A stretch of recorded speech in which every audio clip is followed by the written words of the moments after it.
Hello everyone, I'm Elian from the Space Robotics Lab at Tokyo University, Japan. So, let us talk about robust and modular multi-limb synchronization in motion stack for space robots with trajectory clamping via Hypersphere. For context, in my lab we have many different robots. Robots with different shapes, sizes, controller speed, precision, torque, latency, computer, degrees of freedom, etc. etc. Anyway, now I have 9 different robots to control. And if you remember the title, I want to make them all move together.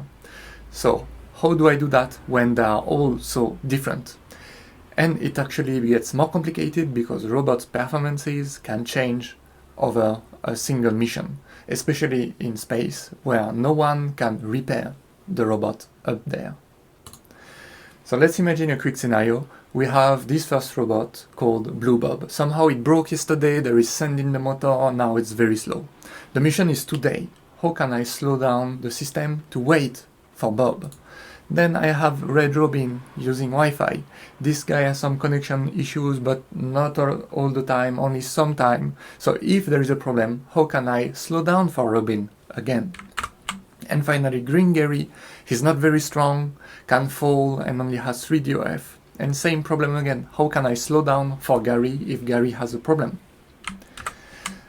Now let's do some intuitive math. The complicated math is in the paper. Here we have the state of Robin, Gary and Bob moving along the trajectory from start to finish. The idea is to create an allowed region around the current state. This region is the hypersphere Vk centered around the current state vector. Next, looking at the next step, so the command cannot be outside of this hypersphere Vk. So we clamp the next position inside of Vk. Now what if Bob is slow? If Bob is slow, Vk cannot move and slide forward on the trajectory.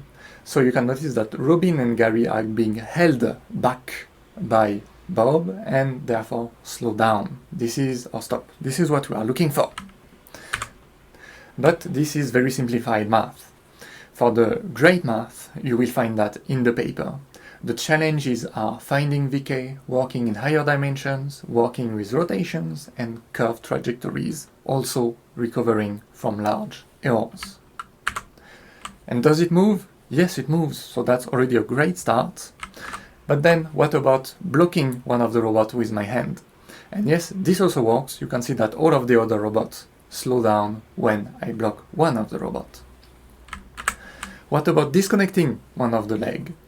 And yes, in this case, also the trajectory of all of the robots stops and then starts again when I plug the leg back. What about me disconnecting several legs now?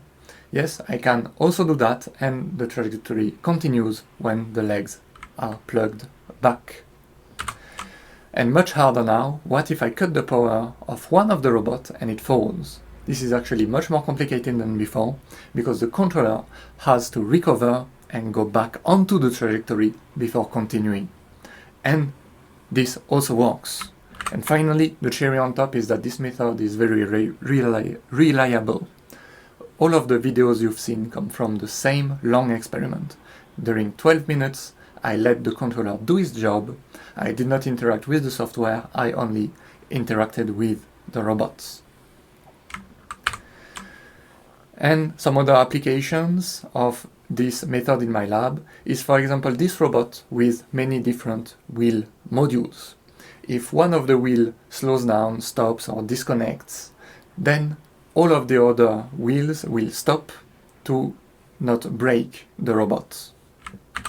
And finally, where can you find this method? I actually recently developed a new software called Motion Stack, compatible with ROS2.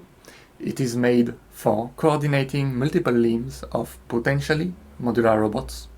The method I'm presenting now is used a lot in Motion Stack. Of course, to synchronize the movement of all of those robots, but mainly because it adapts to many scenarios, many robots, and requires very little configuration from the user. Thank you very much, and I hope you are having a great time at IROS.